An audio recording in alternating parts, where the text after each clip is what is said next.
सच्चिदानंद रूपाय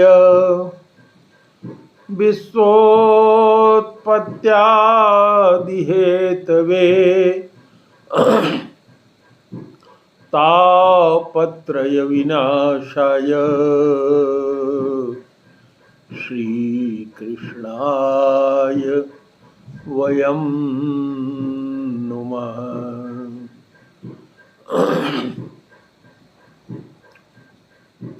गुरुर्ब्रह्मा गुरुर्विष्णु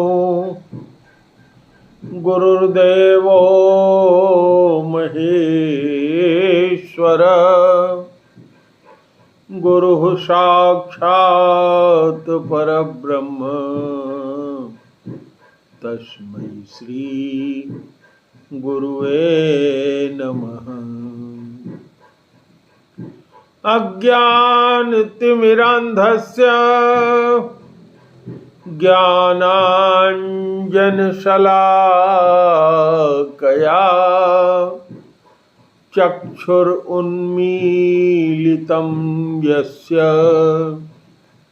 तस्मै श्रीगुरुवे नमः।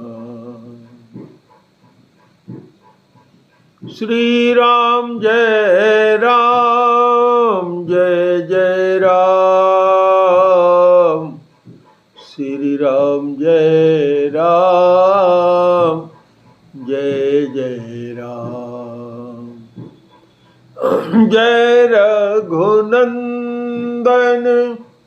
जय सिया राम, सीताराम जय सीताराम। प्रेम से बोलो गुरुदेव भगवान की जय, सच्चिदानंद भगवान की जय। कल हम लोग यह ब्रह्मांड कैसे उत्पन्न हुआ इसके बारे में चर्चा कर रहे थे। माता देवहूति को उनके पुत्र कपिल देव जी ने इस सृष्टि की रचना, प्रकृति की रचना, पुरुष की रचना कैसे हुई सब बताया। अब आगे वो समझाते हैं कि प्रकृति और पुरुष के विवेक से मोक्ष प्राप्ति का उपाय वर्णन बताया उन्होंने। तो कपिल देव जी ने अपनी माता से कहा, प्रकृतिस्थोऽपि पुरुषो नाज्यते प्राकृतै गुणैः अविकाराद कर्तृत्व निर्गुणत्वाञ्जलार्कवत्।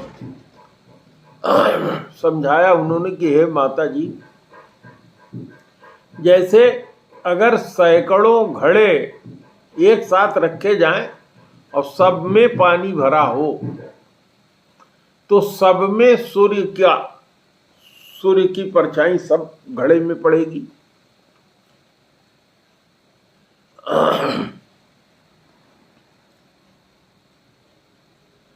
तो जो सूर्य की परछाई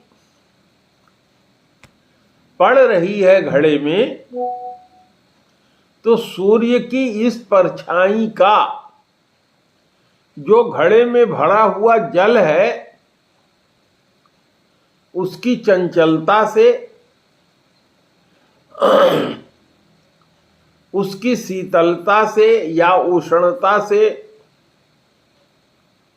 उसके गुणों से सूर्य के प्रतिबिंब का कोई संबंध नहीं होता।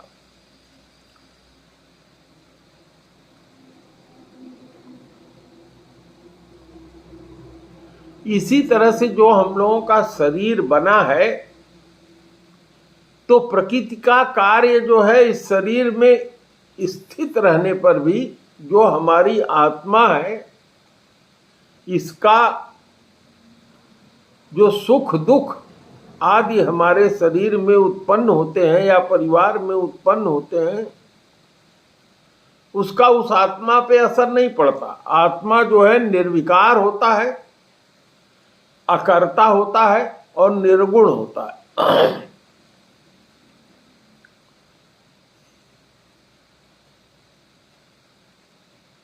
तो यही आत्मा जो कि निर्गुण है, निर्विकार है, जब संबंध न होते हुए भी प्रकृति के चीजों से अपना संबंध समझने लगता है।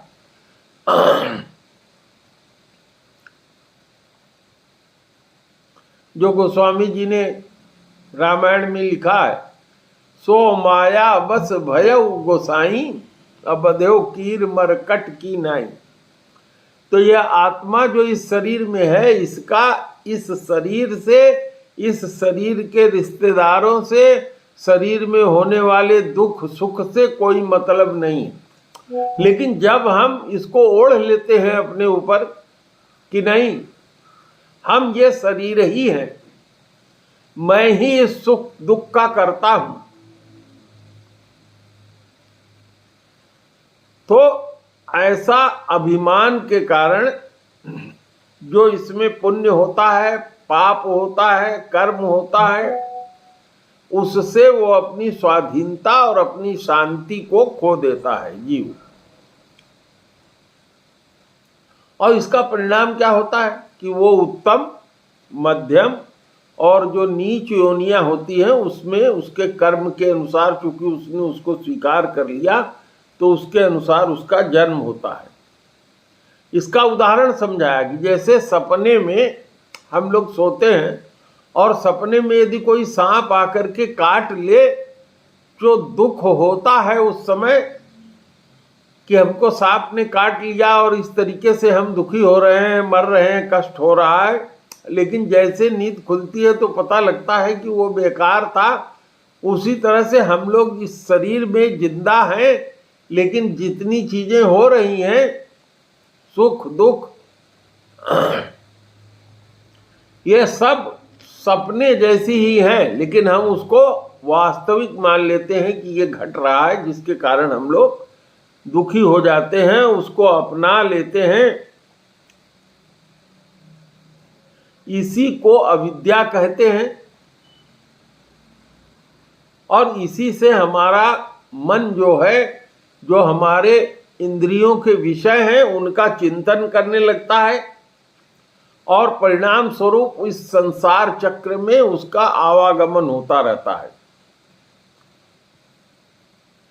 इसलिए बुद्धिमान पुरुष का ये कर्तव्य है, खुले रहने, इसलिए बुद्धिमान पुरुष का ये कर्तव्य है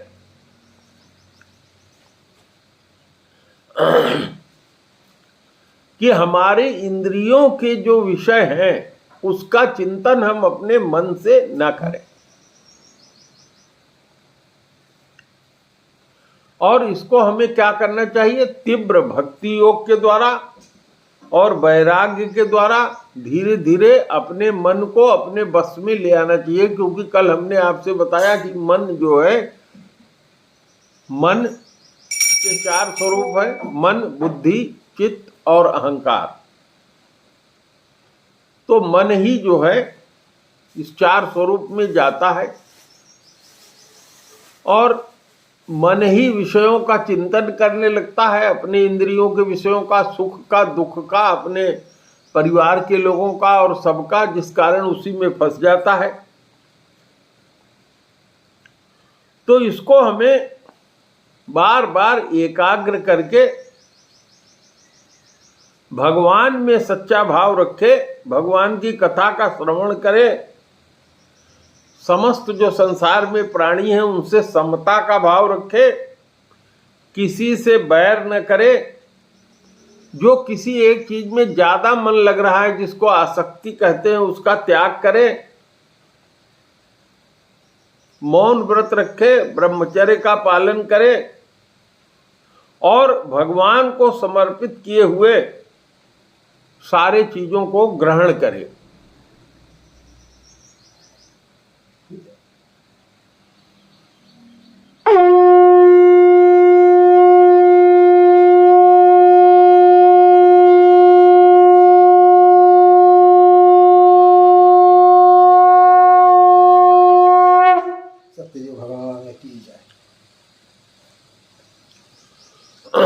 तो जो व्यक्ति इसको अपने धर्म में अपना लेता है, जिसको स्वधर्म कहते हैं,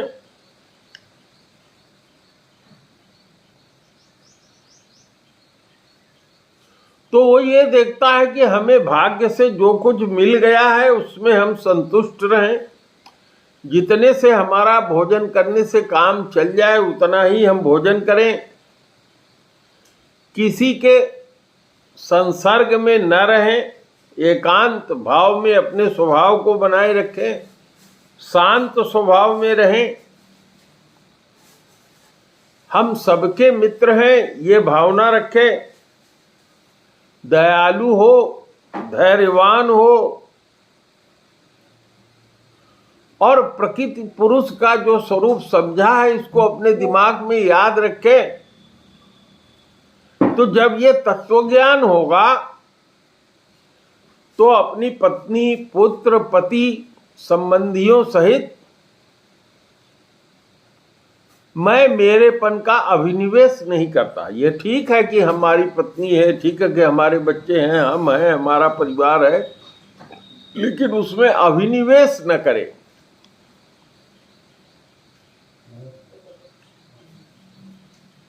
और बुद्धि की जो जागृत आदि अवस्था है उससे भी अपने को अलग कर ली, और इस सारे संसार को न देख करके परमात्मा मैं ही संसार को देखे। तो इस तरह का जो व्यक्ति होगा वो सूर्य को देखने के प्रकार के अनुसार अपने अंतरात्मा से परमात्मा का साक्षात करके उस अद्वितीय ब्रह्म पद को प्राप्त हो जाता है। और देह आदि संबंधी जितनी भी उपाधियां हैं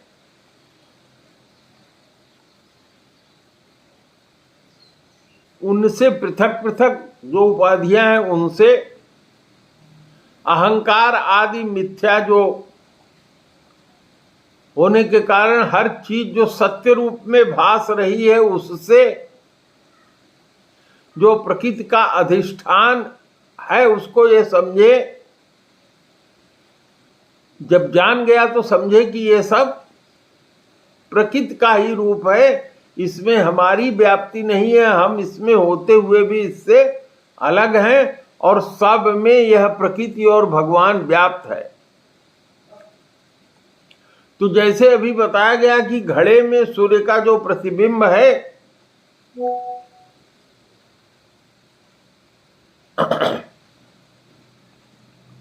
उससे हम क्या महसूस करते हैं कि सूर्य कहीं है, तो उससे क्या ज्ञान होता है कि आकाश में स्थित है सूर्य, उसका ज्ञान होता है। उसी प्रकार जो वैकारिक आदि हमने चर्चा किया, भेद से 3 प्रकार का जो अहंकार है वो हमारे देह में इंद्री और मन में स्थित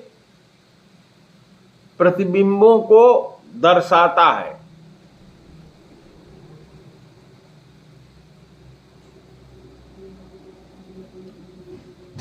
तो इसको जो याद रखेगा हमेशा अपने अंदर,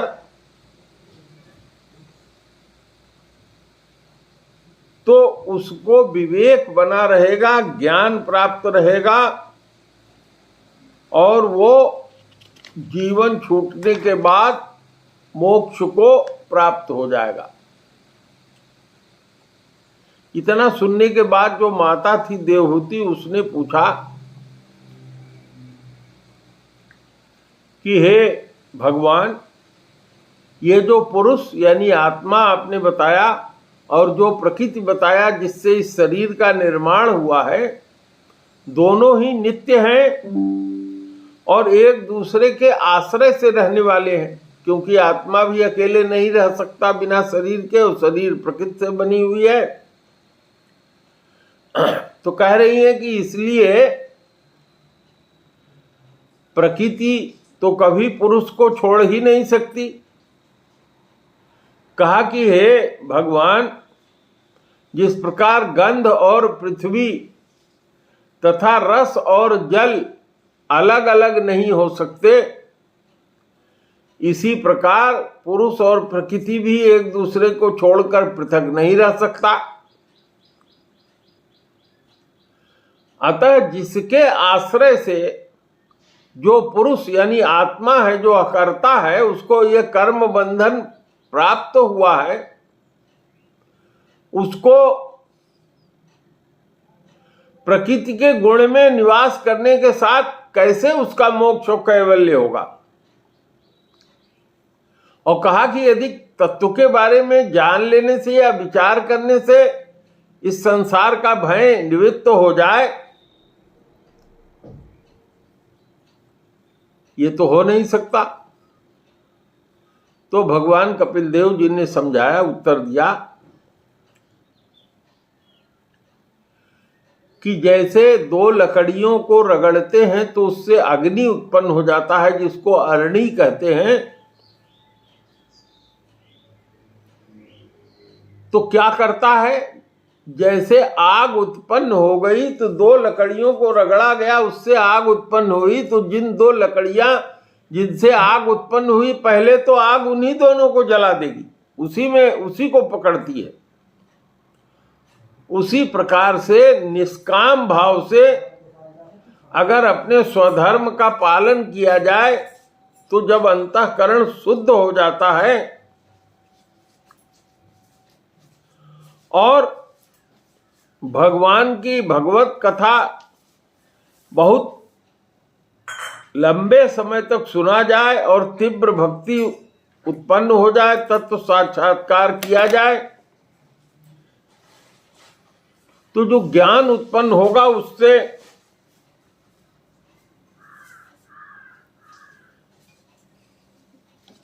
वैराग्य उत्पन्न होगा और धीरे धीरे चित्त की प्रगाढ़ एकाग्रता जो है क्षीण होते होते समाप्त हो जाएगी। और फिर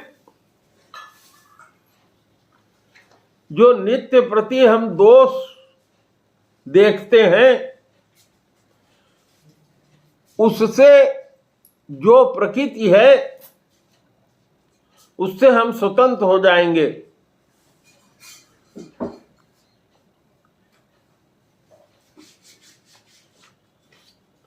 तो कह रहे हैं कि इसी प्रकार जिसको तत्व ज्ञान हो जाता है, वह जीव निरंतर मेरे अंदर ही मन लगाए रहता है, तो उसका यह प्रकृति कुछ बिगाड़ नहीं सकती।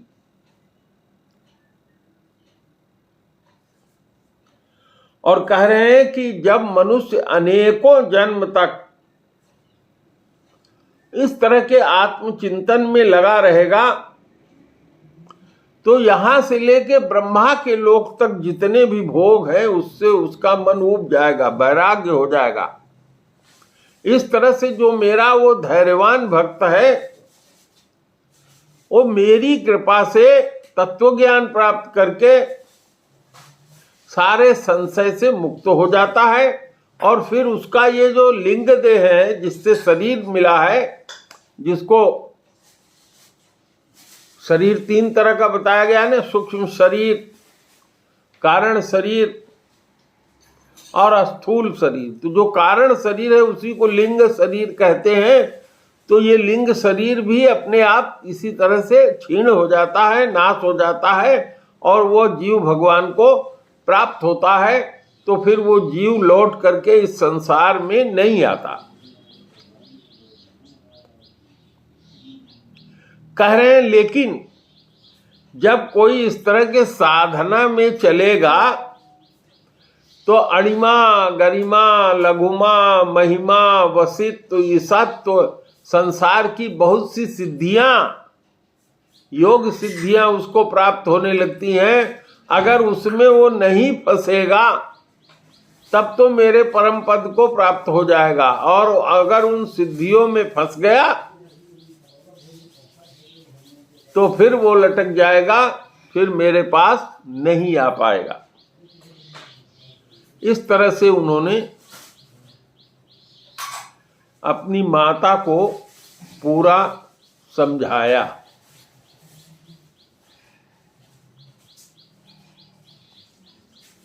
और फिर उन्होंने अष्टांग योग समझाया अपनी माता को। कहा कि हे माता, अब मैं तुमको सभी, यानी जिसमें किसी सहारे को लेकर के भगवान को प्राप्त किया जाए उसका लक्षण बताता हूं। कहते हैं कि जो रास्ता शास्त्र में बताया गया है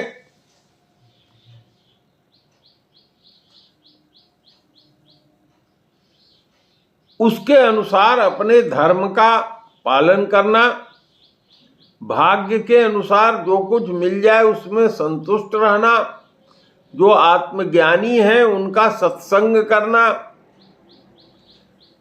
विषय वासना बढ़ाने वाले जो कर्म हैं उनसे दूर रहना, संसार को छुड़ाने वाले जो नियम हैं उससे प्रेम करना, पवित्र रहना, पेट भरने तक का ही भोजन करना, मन को एकांत रखना, निर्भय स्थान में रहना, मन, वाणी और शरीर से किसी भी जीव को न सताना, सत्य बोलना, चोरी न करना, जितनी आवश्यकता है उससे ज्यादा किसी चीज का संचय न करना, तपस्या करना, भीतर बाहर से पवित्र रहना, शास्त्रों का अध्ययन करना तथा जब तक जीवन रहे भगवान का पूजन करना,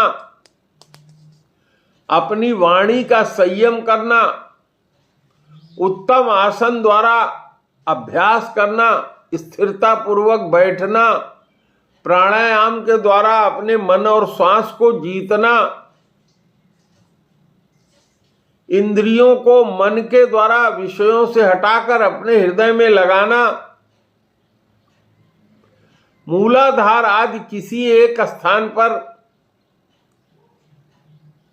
मन को स्थिर करके निरंतर भगवान की लीलाओं का चिंतन करना और चित्त को समाहित करना, ये करे और व्रत, दान आदि दूसरे साधन को सावधानी पूर्वक करे, अपनी सांसों को जीते, बुद्धि के द्वारा जो कुमार्ग है उसको नष्ट करके चिंता छोड़ दे, मन को धीरे धीरे एकाग्र करे और परमात्मा के ध्यान में लगा दे। इस तरह से देखे कि भगवान का जो मुख है, भगवान के शरीर का चिंतन करे कि भगवान का मुख कमल जो है आनंद से खिला हुआ है, उनके जो नेत्र हैं कमल दल के समान लाल लाल हैं, शरीर उनका नीले कमल के समान है, हाथ में शंख चक्र गदा धारण किए हुए हैं, कमल के केसर के समान पीला उनका रेशमी वस्त्र लहरा रहा है, उनके छाती पर श्री लक्ष्मी जी का जो वत्स चिन्ह है वो दिखाई पड़ रहा है, गले में कौस्तुभ माला धारण किए हुए हैं और जो वनमाला पहने हैं वो उनके चरणों तक लटकी हुई है। इस तरह से भगवान के पहले एक अंग का ध्यान करें, फिर धीरे धीरे उनके सारों अंगों का ध्यान करने लगे।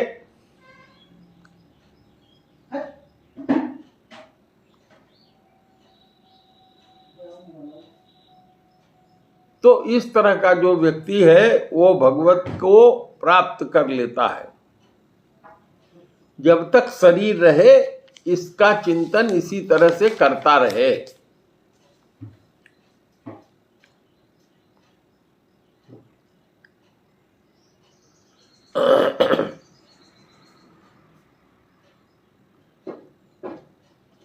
यह बताया उन्होंने श्री हरि के माने किसी आधार को लेकर के उनका ध्यान करना।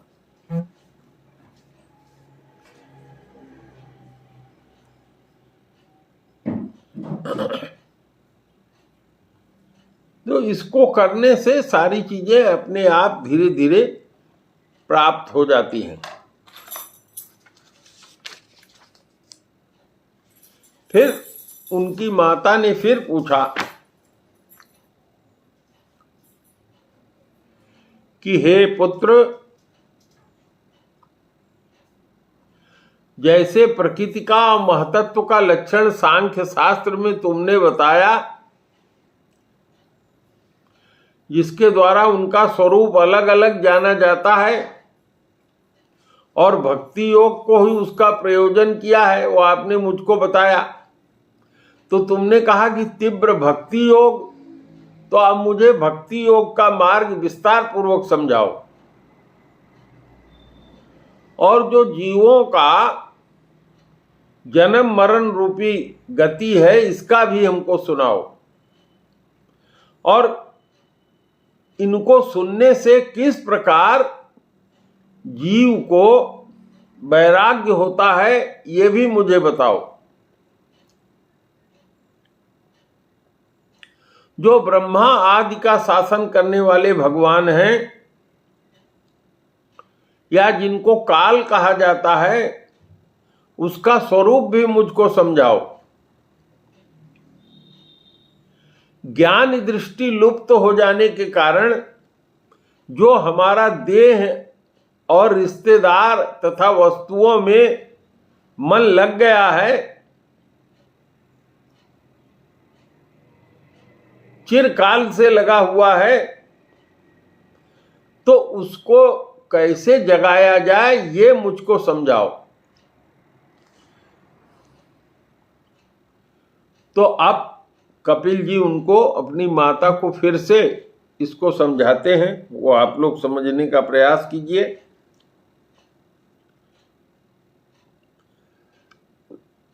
उन्होंने कहा, हे माता, साधक जिस प्रकार का होता है, जो साधना करने वाला साधक है, वो जिस प्रकार का होता है, उसके भाव के अनुसार भक्ति योग भी अनेक प्रकार का होता है।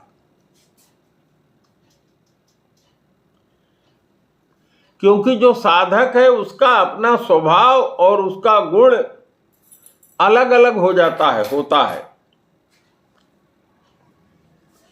इसके कारण एक मनुष्य से दूसरे मनुष्य के भाव में भी भेद आ जाता है, व्यवहार में भी भेद रहता है।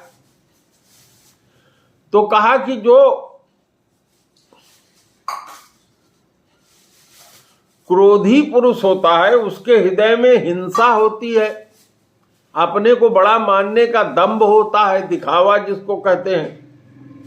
मात्सर्य का भाव होता है, मात्सर्य का मतलब दूसरे से डाह होता है जीवों से।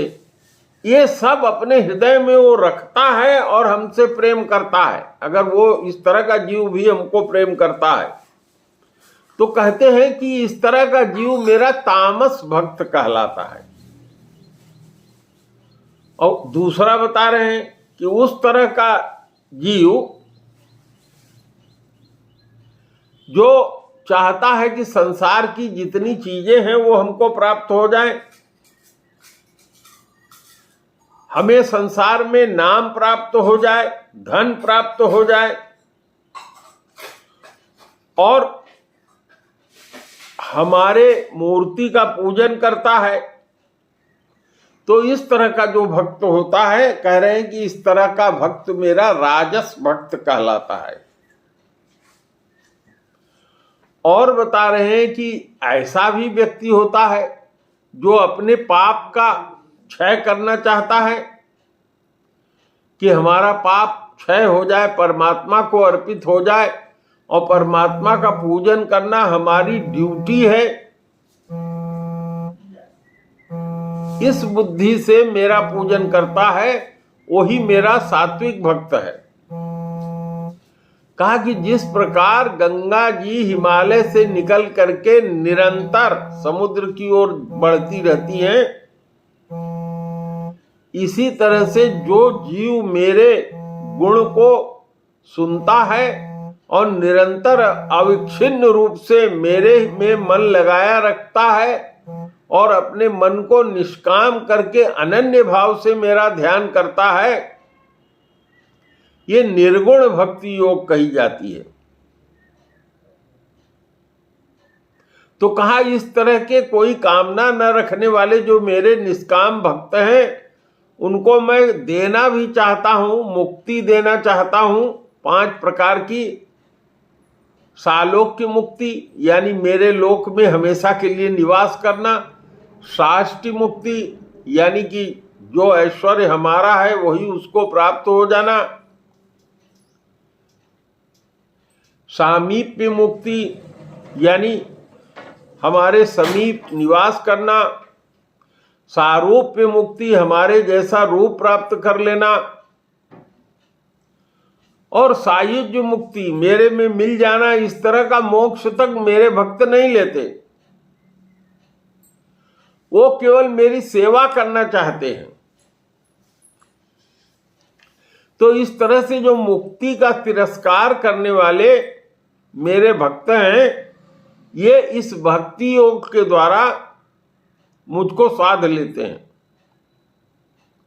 इस तरह से जो पुरुष होता है, जो जीव होता है, वो तीनों गुणों को पार कर जाता है और मुझको प्राप्त हो जाता है।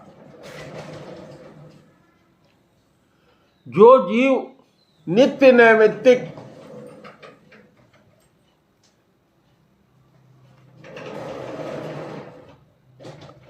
जो जीव अपने रोज के कर्तव्य का पालन करता है, नित्य प्रति हिंसा से रहित रहता है, उत्तम रूप से अनुष्ठान करता है, मेरे प्रतिमा का दर्शन करता है यानी मेरी भक्ति करता है, सभी प्राणियों में मुझको देखता है, धैर्य और वैराग्य का आलंबन करता है, जो महापुरुष है उनका सम्मान करता है, जो गरीब और दुखी है उन पे दया करता है, जो अपने बराबर वाले लोग हैं उनके साथ मित्रता का व्यवहार करता है, यम नियम का पालन करता है, आध्यात्म शास्त्र जो है उनका श्रवण करता है, मन की सरलता से रहता है, सत्पुरुष जो है उनका संग करता है, अहंकार नहीं करता है, अपने मन को चित्त को शुद्ध रखता है, मेरे गुण और मेरी कथा में मन को लगाता है, वह जीव मुझको प्राप्त हो जाता है।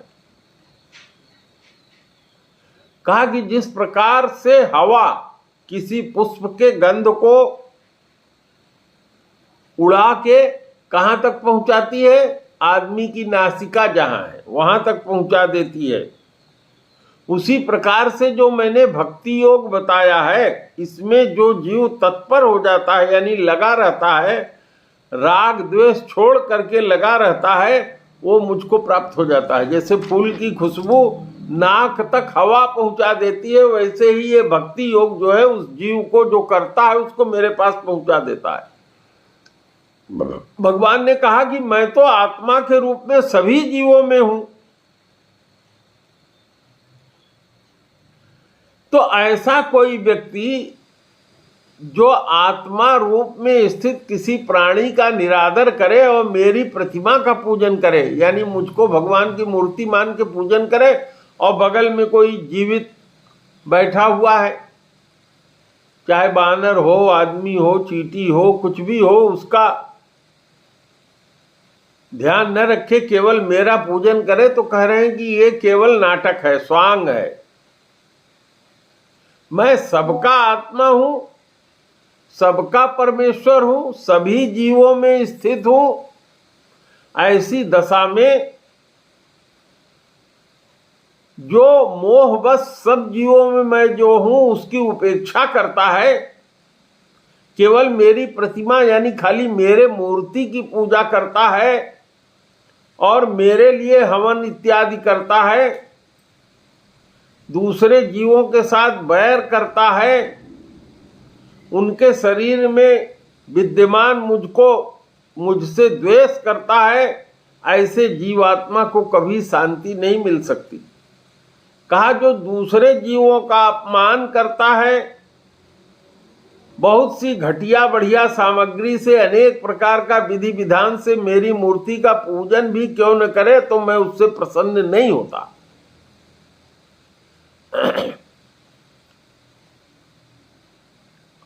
कहा कि जो भी जीव आत्मा और परमात्मा के बीच जरा सा भी भेद करता है, अंतर करता है, ऐसे जीव के लिए मैं मृत्यु रूपी भय उपस्थित करता हूं।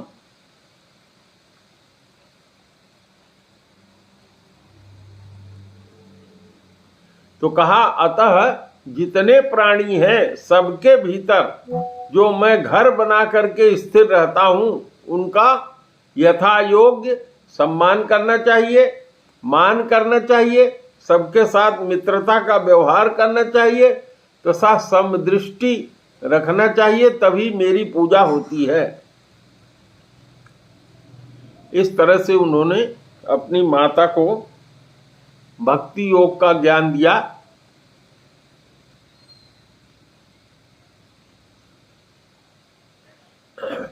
उन्होंने समझाया कि जैसे जो पाषाण आदि की मूर्ति होती है,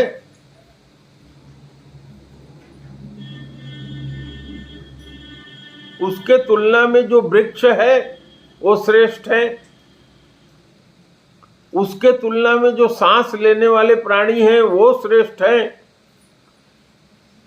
उनमें भी जो मन वाले प्राणी हैं वो उत्तम हैं, और उनमें भी जो इंद्रियों से वृत्तियों से युक्त प्राणी हैं वो और श्रेष्ठ हैं।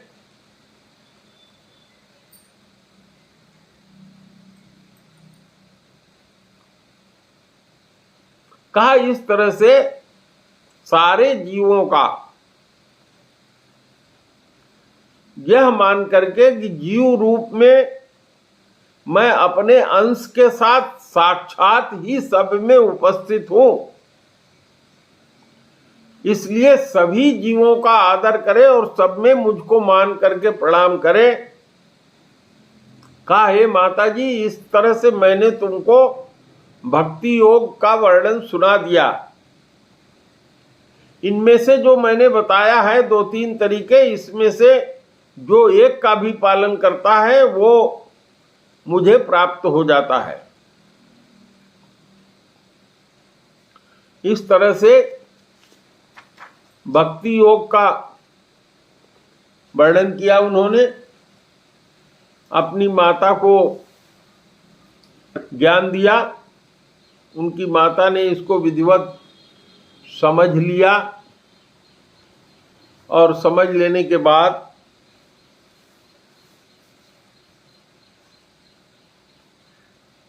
इसी का अभ्यास उन्होंने किया।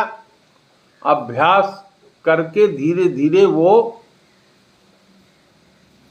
अपने बेटे को छोड़ करके चली गई और अपने जीवन से मुक्ति प्राप्त कर लिया। इस कथा में हम लोगों ने क्या देखा, यद्यपि वो भगवान थे, चाहते तो अपनी माता को मुक्ति अपनी शक्ति से दे सकते थे, लेकिन नहीं, उन्होंने कहा कि मैं तुम्हें तरीका बताता हूँ, इस तरीके से अपने मुक्ति का उपाय करो। तो हर जीव को यही करना चाहिए। तो आज की कथा हम यहीं समाप्त करते हैं। श्री राम जय राम, जय जय राम। श्री राम जय राम, जय जय राम। जय रघुनंदन, जय सिया राम। सीताराम जय सीताराम।